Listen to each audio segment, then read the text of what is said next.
So eventually what happens is that the government is the most successful group of gangsters. C'est la vie, Donald Trump. Is that appropriate to say? I think at this point, regardless of what his followers might believe, that's pretty pertinent. We're looking at Trump's exit, and I know a lot of people out there were really hoping he was going to be this savior, as we spoke of before. But as it would appear, it's not the case. Anybody who has been following along, even as of recently in Trump's presidency, would know there's been this very interesting conspiracy that's been around for a while regarding Q. And essentially, it was all going to come down to this moment. Yes, absolutely. I mean, from the start that we got onto Q, we were like, oh my gosh, this is crazy. What's happening? All this information. And then we realized it was a done. Yeah, and I mean, pretty it just keeps quickly. coming down, and then it really comes down to the end of Trump's presidency of like what really happened through his presidency, and then what was Q really true about it and what was he not. Or, And really, there was nothing. right. There was absolutely nothing. There was no truth to it at all. At the very least, it was just some person LARPing, leading everybody on. At the very most, it was a deliberate disinformation campaign Right. that the maybe Trump administration maybe even had something to do with.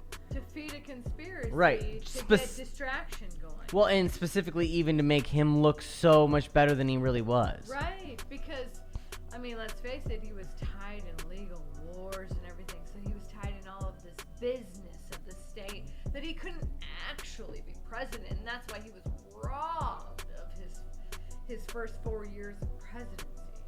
Well, and when you really consider that he was involved with a lot of these very crooks to begin with, Right. I feel like it's highly unlikely that Yeah, I don't understand that. People forget that he is friends and has strong ties with all these people prior to his presidency, as if his presidency was like, nope, that's it, we're no longer friends and I'm taking them all down, and then he took nobody down. well, that's what I mean, exactly. Like, so for those of you who don't know, the Q conspiracy essentially said, and this is just very layman's terms, it got pretty deep. It essentially said that the top elite of our country are involved in some of the most egregious acts upon humans that you could even fathom. I won't even say them here because they're so just dark and sinister. You want to know, look it up. Legitimately. I mean,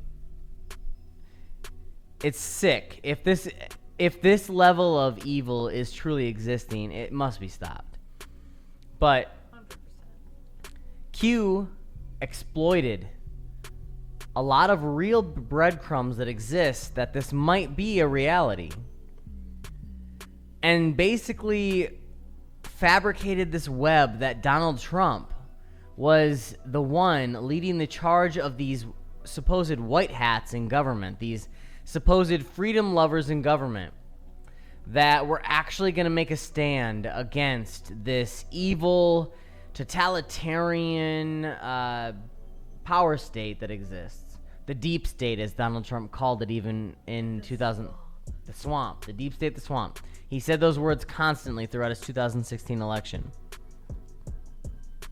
And that is what Q essentially was this RPG, this role-playing game where people bought onto this idea that Donald Trump was this character that was selected, that was actually, there's actual legitimate parts to this conspiracy theory that state that Donald Trump himself, because it was, I think, his uncle that had ties to Nikola Tesla, and there was time travel involved, and he knew that he was going to be this president to save humanity. And then there was even twists of it that he was sent by God and Jesus and all these different things, and he was a Jesuit. And, you know, all these different ways people tried to cling on to this idea that he was something he was not. Right. And I guess I'm over here like sad. I am 'Cause too. I'm like, wait a second. How did you get skewed? How did you get fooled by another human? It's like, Well, I understand what? that. I'm sad because I understand it. I will say Sure. that. Yeah, let me help you exactly understand right, too. yeah. I understand it because for the longest time we have felt so much despair against the state. We have felt like we are literally powerless against this state. And then we have just been waiting for somebody to come along or some force to come along and liberate us. Instead of taking the power ourselves and just liberating ourselves and standing up, because I mean, I hate to say it, but our culture is so always in this convenience. And if somebody else will do it for you, you typically just allow them to. And so if somebody comes in and says, "I'm here to help, I'm going to save you," it's almost like, yeah, it's almost engraved into us to say, "Oh my gosh, thank you, Savior. Thank you for saving me." Instead of taking the power and saying, "You know what? That's great. How about we work together and I save myself too?" Because no president, no Libertarian president, no Republican president, no Democratic president can actually save you. Well, they're people. Humans. They're people. Just another person. They're not these godly creature, and they're out of this world, and they're something so much more different than us. They are just another human. Exactly. And Q and this entire situation proves that although the internet is entirely full of so much information that we can learn, we have to understand that it's full of human information. Yes. As you're Exactly. saying. So anybody can upload anything. Yes. And I hate to say it, guys. I hate to say it. Creators of many sorts. And I hate to say it. Q is not what you think. It's not real. It's not reality. I know we all wish that there was some force ready to take down the government right now. Because you know what? The state is out of control. And there needs to be some force ready to take down the government right now. And I'm not saying take down the government like we need to burn down everything. I'm saying take down the agents within the government that have literally hijacked the power structure and used it against us. That's what I'm saying. You know, and we need to take back the power of our government. And all Q does is give us something to put that power into. Instead of taking the power for ourselves, holding ourselves accountable for what we're doing for it. Yes. We can just sit on our couches and trust that there's white hats and Trump's in charge and, you know, he's still president somehow. Which is crazy to me. It's crazy, that conspiracy that's boggling around. I can't believe that. And that's another thing we'll get into, actually. I will open up with here, actually. So, right now, and I will completely and utterly censor out who posted this. But right now, these are the kinds of things that people are spreading around. Questions to ask somebody who actually thinks Biden is the president. I add actually because it adds the emphasis of the fact that these people don't actually think Biden is president right now. Why was Biden denied a military plane to bring him to D.C.? Why was the typical song for the arrival of POTUS not played for Biden during his inauguration? Why wasn't Biden rendered a 21-gun salute as customary for an incoming president? You know, like Trump received the same day, January 20th. Why was Biden's inauguration streamed as live in Spain 10 hours before the scheduled time? Why did Biden remove his hand from the fake Bible before his oath was finished? Why did Biden get sworn in after Kamala, which is not constitutional?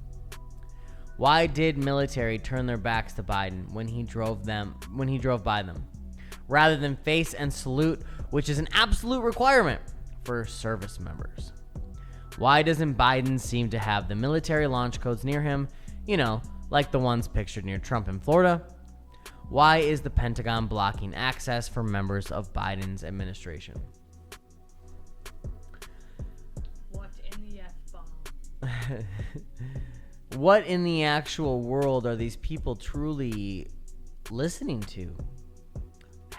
Has mainstream media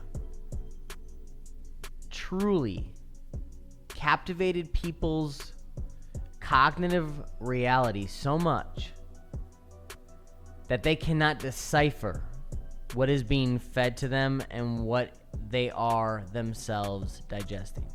Right. Like, what are you aware of and what are you not? Yeah, because, I mean, some of these things are legitimately nonsensical. Entirely. They're literally grasping at straws. And that's where these kinds of things lose their credibility. Because it would be one thing if you tried to legitimately look into the fact of, somehow twisting that the National Guard was there. And there was some of that stuff that played into it that maybe up until the point of inauguration could have had some form of credibility. But now inauguration's over. Biden's been sworn in. He already has initiated many executive orders, as we'll get into in a moment. And yet people are still sharing this. Something as like crazy as, why was Biden's inauguration streamed as live in Spain 10 hours before the scheduled time? Yes, and I brought that up to you. Dun, dun, dun. Will you look up right now, actually, for the benefit of everybody out there, what time it is in Spain?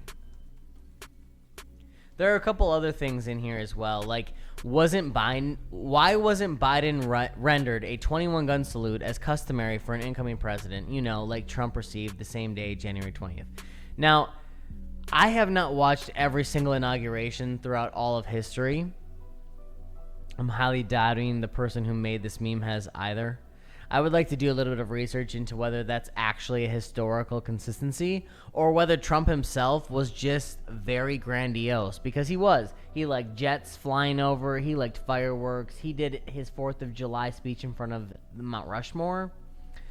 And I feel like, of course, he would have a 21-gun salute. Biden doesn't seem really like the type that likes the military much. I mean, he literally told a group of military, active military members, clap for that, you stupid bastards. I laugh because it's surreal. I can't believe that somebody running for president said that to standing U.S. troops. Veterans, prospects, or standing alike, people who are actually sacrificing their life to serve this country, and you're trying to become president, and you literally make a very failed joke trying to take credit for something that you actually didn't even deserve. If you guys go back and look, he was literally trying to take credit for somebody else's career. The military personnel that were watching, it was totally lost on them. They did not find it funny, or they did not find it appreciated, because they didn't clap, they didn't laugh, they did nothing. They sat there silently. And then he showed his true colors immediately, because he can't stand it when people don't worship him. Right. The moment somebody stands against him, the moment somebody questions his authority, he loses himself. Every time Biden does. I don't work for you. You want to meet me outside after this? Like, how many times have we heard him lose himself like that? Right. I mean, we're getting a little bit off topic as far as Biden and Trump. But it's just interesting. So 7 hours. Okay, so Spain itself is 7 hours before the scheduled time of where? Here? Yes. Oh, so it's actually It's 6 hours. It's 5:22 a.m. there now. So it's actually 6 hours difference from the East Coast, where the inauguration would have been streamed from. So 6 hour difference. So truly, I mean, anybody who is just throwing this together might not just have done enough research. I don't know. I guess I don't know what this is referencing. Maybe there's a story out there. Maybe there's an article out there that we have to look up yet about how it was some conspiracy. But I literally have not seen this anywhere. But it would have been actually streamed 6 hours before the scheduled time, because Spain is 6 hours before the it is 6 hours, time zone related, 6 hours to Washington, D.C. Either way, it's extremely interesting how these people continuously hold on to this idea that Trump is not going anywhere. And right now we see it in this fashion of they think Trump is still in control of the government, that all of this is this big staged effort, and Trump is literally going to come out and, expose everything. And Q's been leading everybody on for so long. But then all of a sudden you have all these stories coming out of how Donald Trump is actually about to start up a brand new political party. And for those of you who haven't seen, it's a legitimate thing. It's the Patriot Party of the United States. They literally use the "of the United States of America." That whole part on the bottom part of the logo is actually from the seal of the president. Yes, right. So it's awfully interesting that they just utilized that exact format for this brand new party that's worshiping Trump. Yes. The logo itself It's a worship too, because It is. It's a total worship. This has nothing to do with principle. It's a worship of a person. They're literally worshiping a person. What happens when he dies, people? Are you going to who's going to be your savior then? I know. It's not like he did anything. It's not like he came didn't. in and he accomplished all the things that he said. Aside from being mouthy. Exactly. That's all he was. He was mouthy. That should not be what you base the quality of a president around. And I think it's interesting, their logo even looks kind of like Donald Trump with the red hair, kind of aspect, the reddish gold, whatever. I think they have a lot of weird correlations. I brought this up to you earlier. There's an old quote about lions of liberty and then lambs, and so it's interesting that they're trying to play off of that, I think of, and they're trying to almost outdo the libertarian movement. And even though they feel like they're a bunch of patriots, I don't know how they can consider themselves so when they're not aligning with somebody who even upholds the values of the framers or the Constitution or any of the founding documents of this country. Yeah, absolutely. Like, Donald Trump did not serve the Constitution or liberty Or the people. He served himself, just like every other self-aggrandizing politician does. He's been no different. So I really don't get that. That means you're just not paying attention. Exactly. And when you look at all this Q conspiracy and how it built all the way up to this, Donald Trump was not the one that took down the deep state. He was not the one that drained the swamp. He was not the one that took down the pedophile ring. He was not the one that ended the wars. He was not the one that freed the people. He was not the one that saved us. He was not the one that provided anything. He did not support Second Amendment rights. He did not stop abortion. He did not help support Christians. He did not do any of these things. So what makes you think that him joining some fringe extremist party is all of a sudden going to make him more capable of doing the things that he wasn't capable of doing supposedly while he was president? That doesn't make any sense to me. But he's doing things now that he's not president. Right. Well, I guess, just like we got to see while he was president, we'll see his actions will speak much louder than his words. And we'll see that Q is completely full of baloney. And I just don't believe it at all. I mean, from the early days, we stopped believing in it. I just can't. Like, it's not even a matter of... It's just a matter of the fact that nothing happened. Right. Every single step of the way, it was just malarkey. So now we're facing Donald Trump's impeachment after he's already out of office. Exactly. So... Q has stated, he's taken over the government and Trump's still president. Yet somehow, Joe Biden was inaugurated. Donald Trump is now still being impeached, even though he's already out of office. What is that? As Senate prepares to try former President Donald Trump and potentially bar him from again holding office, some Republican lawmakers criticize the idea of trying an out-of-office president, while Democrats worried about distracting from President Biden's agenda. Oh, sure, because if they officially impeach him, he can't run next election, right? No, he would never be able to run again, which then this whole new political party movement of the Patriot Party could not form around him. I mean, it still could. He could still essentially be the figurehead. He just couldn't run for office. Right. he could inspire a lot of the Trumpster congressmen that really followed suit with him to run for office, though. Right. You know, a lot of those congressmen and women that actually lost the election because they sided with Trump. Yeah. You know, they could run and lose. And that kind of gets on the last topic here where I really even wanted to talk about with Trump, which is the fact that my prediction last podcast was 100% correct. I predicted that Donald Trump was going to fracture the GOP into 3 different factions. That you were going to have a GOP establishment party, the traditional GOP party that's always been there working alongside the Democrats to rule the duopoly. You would have the conservatives that are always in this middle ground where they really want small government, but they haven't fully accepted what liberty means because they still feel like there's certain restrictions that are necessary. And then you're going to have the Trumpsters. You're going to have those that are pretty extreme, and they have this very radical view of idealizing this person rather than principles. And those are the 3 groups now that exist in the GOP, in this traditional Republican Party. You no longer have this cohesive party that exists. And truly, I feel like what's going to end up happening is that you're going to have the GOP establishment, the ones that have been there all along. They're going to be the Republican Party. They're going to be the ones that stick through, that stay there. You're going to have Mitt Romney up there and, you know, John McCain's family and all these different people. You're going to have all these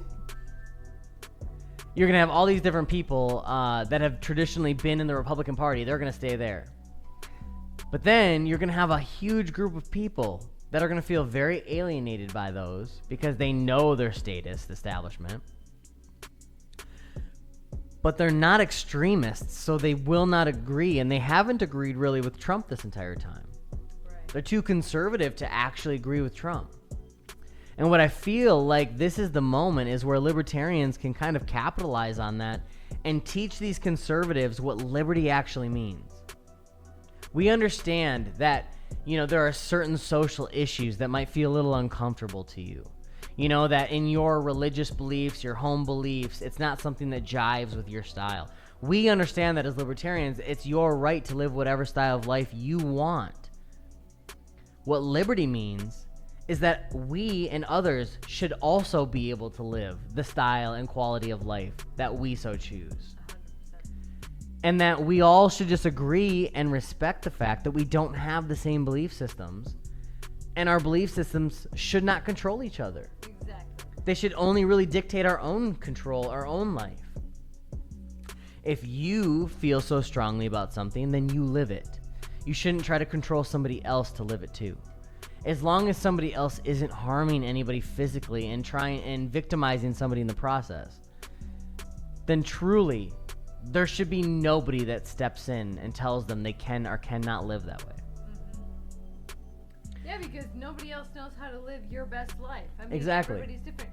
You can be so close to somebody, super close to somebody, even your partner, your husband, your wife, your anything, and you're still different from them. You still require different needs and different things, you know. So you can't just say that There is every no person's one the size same. fits all. Exactly. Exactly. And when it comes down to what we're talking about here, I feel like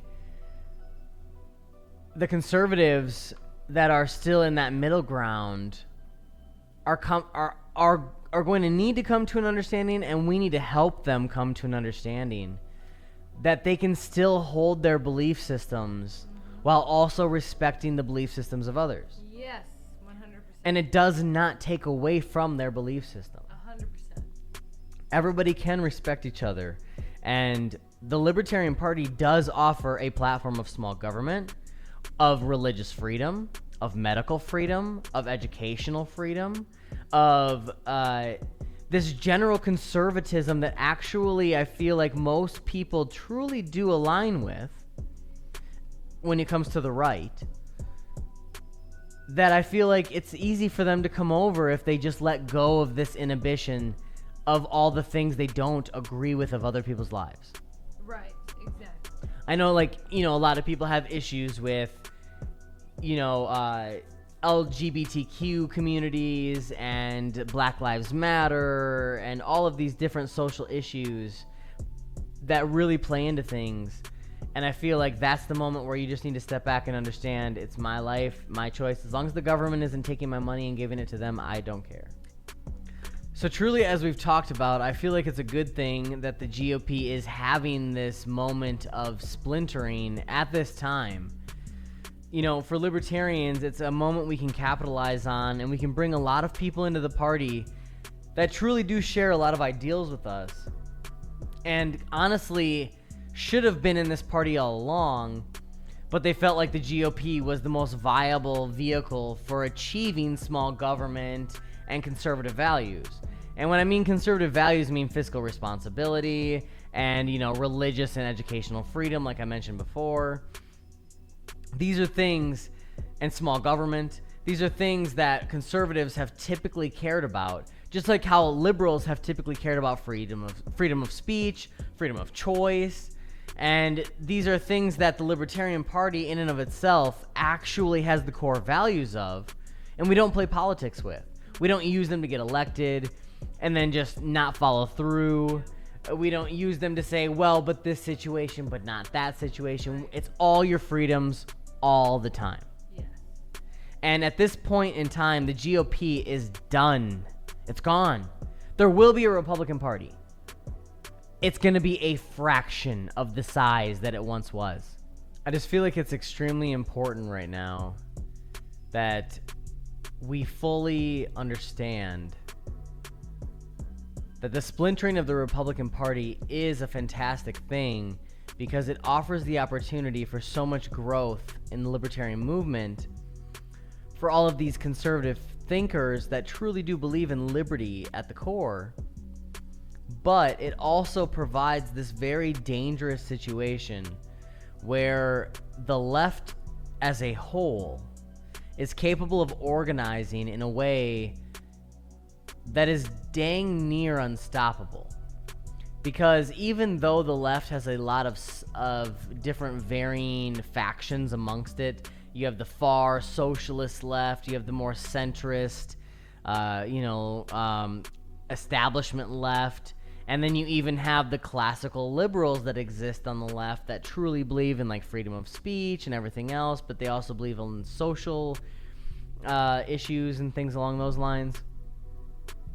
So I feel like even though the left has these different factions, they have understood for a long time the only way they could beat the right entirely was to unify as one group and then use the grassroots efforts of volunteers and all of these different minority communities to come together and fully amplify and empower their movement to win elections and then take over as a whole.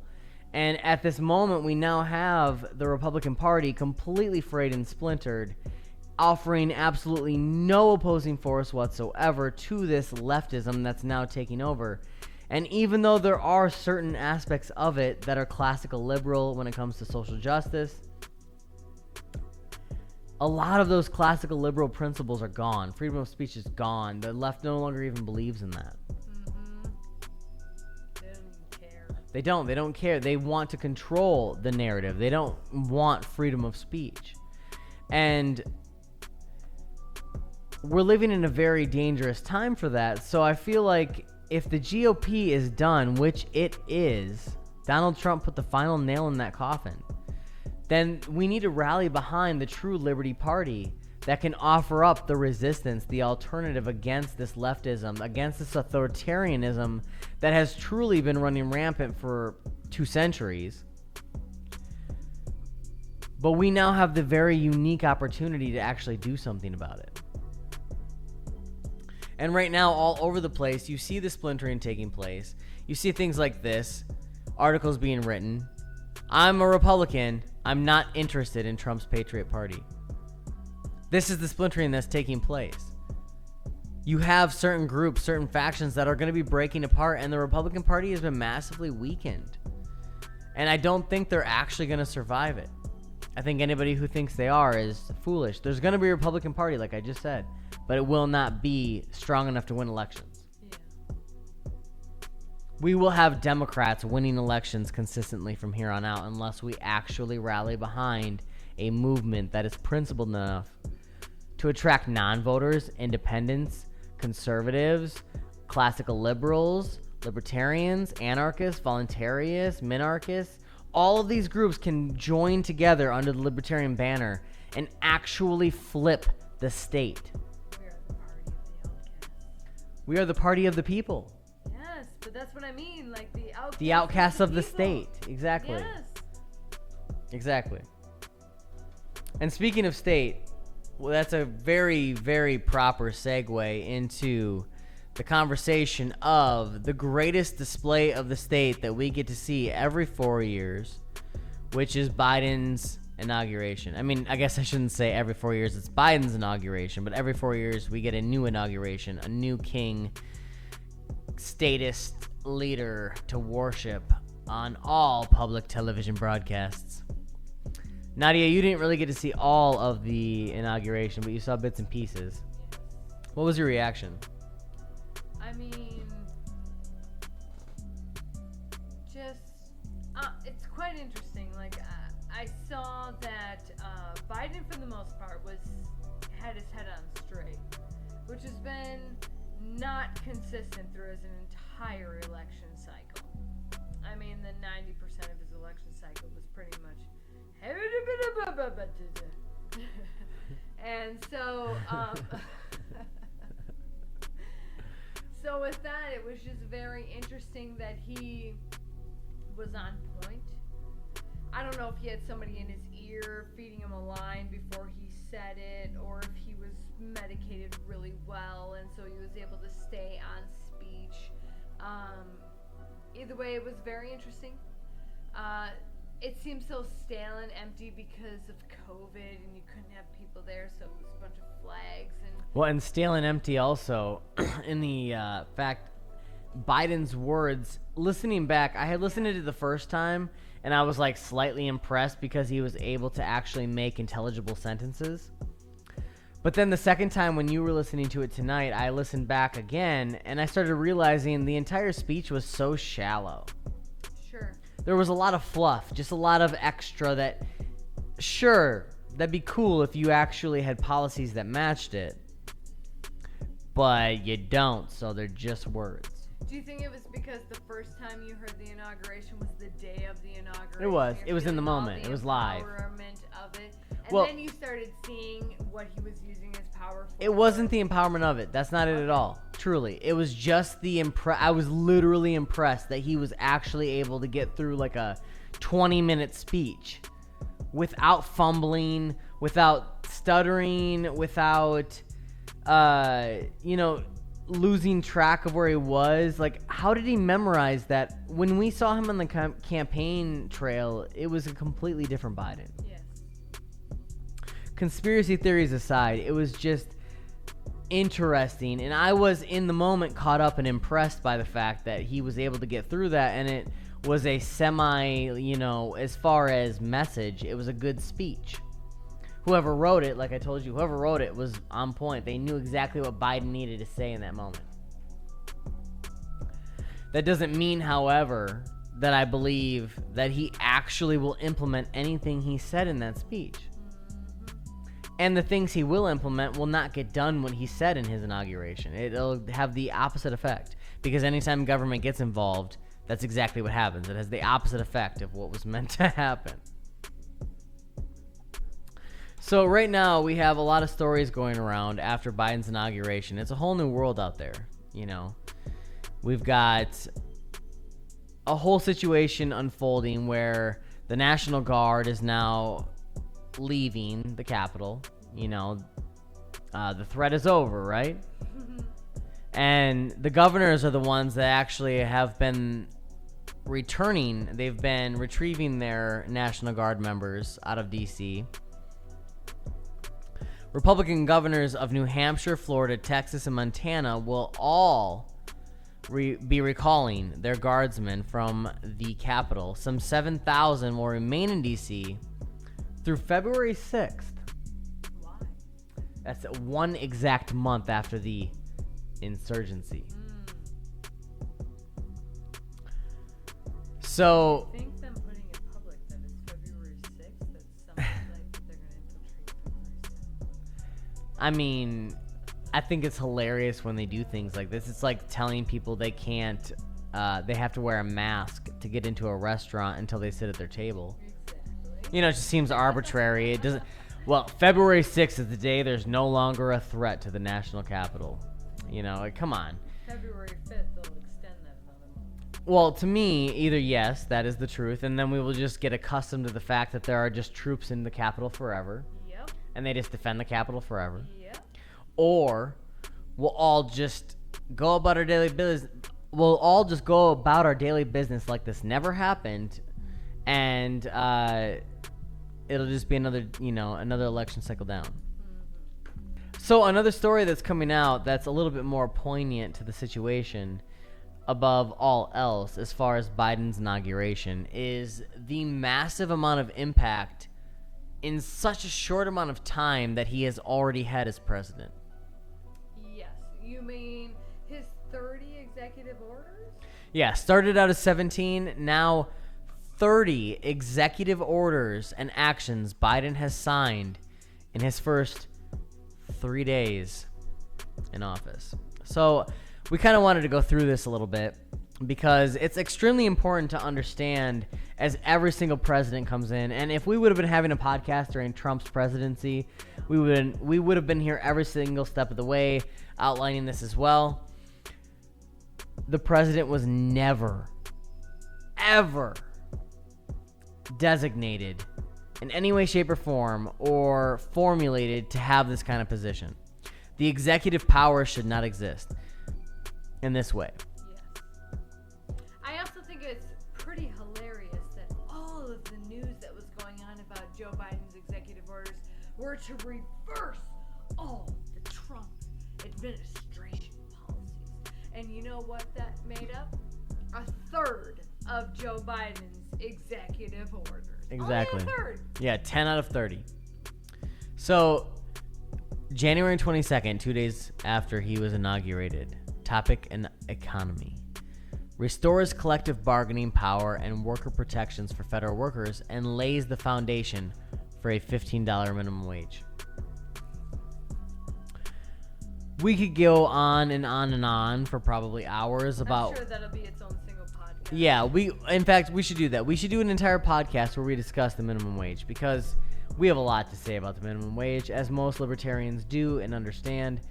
The minimum wage is actually destructive to the negotiation power of workers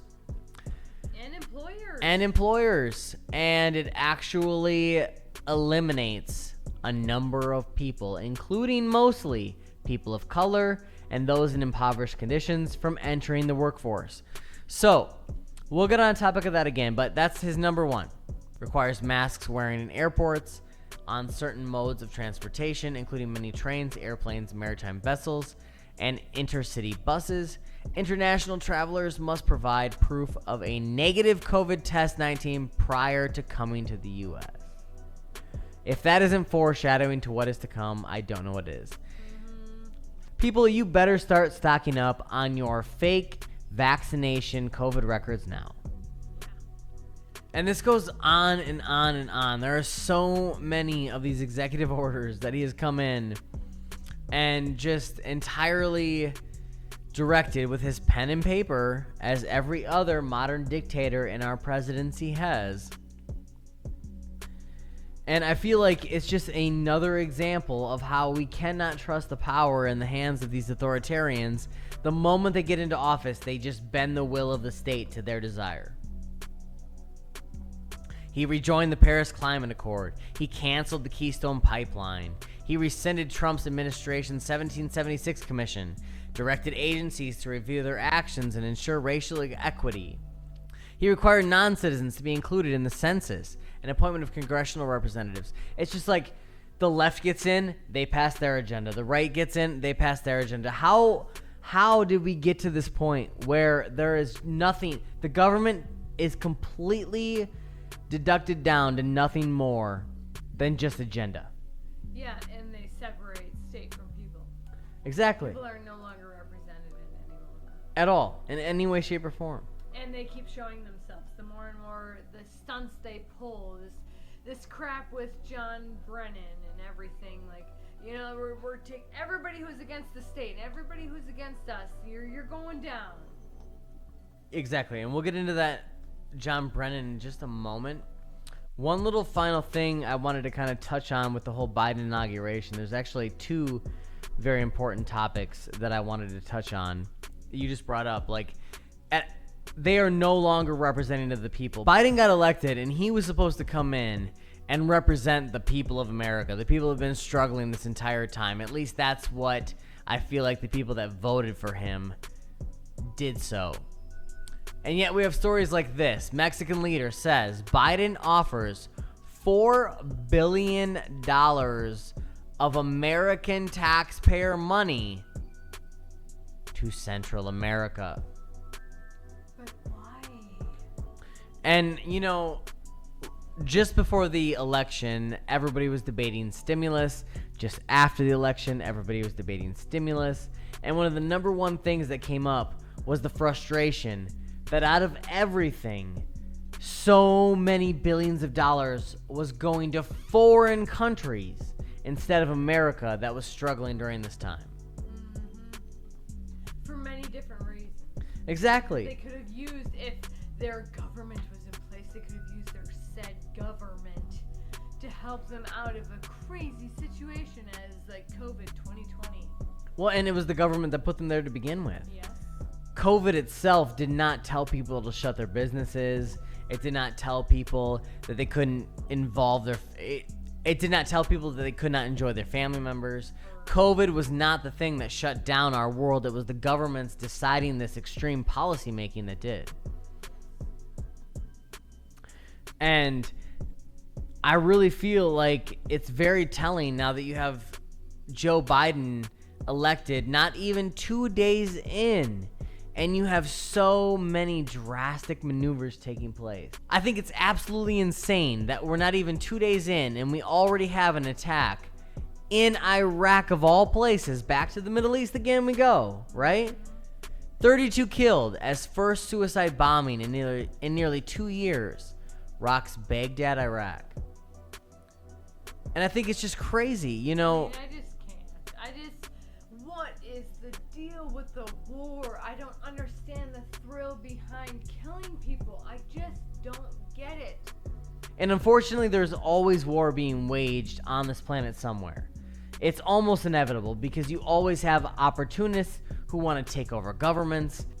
I just find it awfully interesting that within such a short proximity to Biden's inauguration, we already have calamity in the Middle East again. And it seems like just a return to form, in a sense, for the state. Now, I'm not saying that Donald Trump was not a return to form. I feel like this is my ultimate conspiracy, and I will end Biden's entire inauguration conversation on this. Doesn't it seem awfully convenient that in the era of the internet, when people were starting to wake up to the evil of the state, that we had Donald Trump come in and act as this agitating force, and now people are desperate for the state? Yes. When just 4 years ago, people were waking up, and now those same people are worshiping and welcoming in authoritarianism.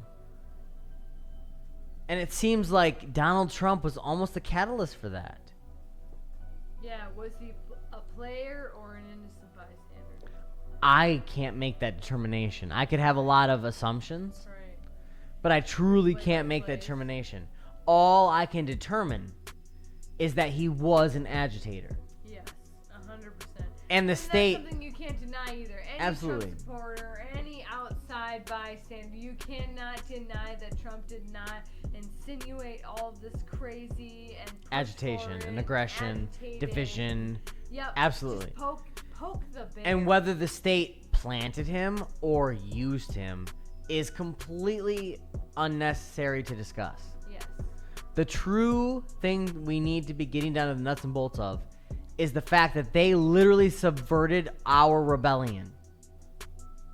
They knew by utilizing Donald Trump's character that they could subvert the actual resistance and control it. Yes, exactly. And then they wouldn't have crazy chaos of However, overthrowing the government and overthrowing the system. And exactly. And, you know, the world, the only thing in life that is consistent is that nothing is consistent, that everything changes, right? 100%. We've discussed that before.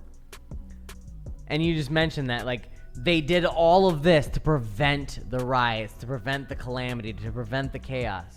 Yeah, because this way they were able to control it. They were able to control the Capitol. They were able to control the narrative with BLM and the whole world. Exactly. They were able to control the narrative of their policies and what's going to work for America because we have to do this to save America. And, you know, what's not. And then we see things coming out now where Antifa is currently rioting and, actively protesting our government even after Joe Biden has been elected. We have images coming out of, we wanted revenge, not Biden. We wanted something better. So what I feel like is really interesting about this entire situation is that what the public is being fed about this is that Antifa is entirely frustrated and they want revenge, not the Biden administration. But then they produce this list of demands, and the list is full of far leftist policies. They want the Green New Deal. They want student loans abolished. They want minimum wage. They want reparations. They want all of these different things that are absolutely unachievable. They are absolutely egregious, and they are anti-liberty. They are anti-free market. They are completely nonsensical. Yet this is what they're demanding, and it seems awfully convenient that the moment a leftist president is elected into office with a leftist Congress, a leftist organization comes forward with a far leftist agenda. Yep. Oops, I'm sorry, America. We really have to get And then, control. exactly, and then you have the absolute audacity of this administration to turn around and label libertarians as far right domestic terrorists. Well, because, you know, the libertarians actually had a head foot this year. This last election cycle, we finally started making a rise and making noise, and there were people that were talking about us in mainstream. Even Trump was recognizing us. Maybe it be a... Well, I blame him. I actually blame him for this entire situation, to be honest.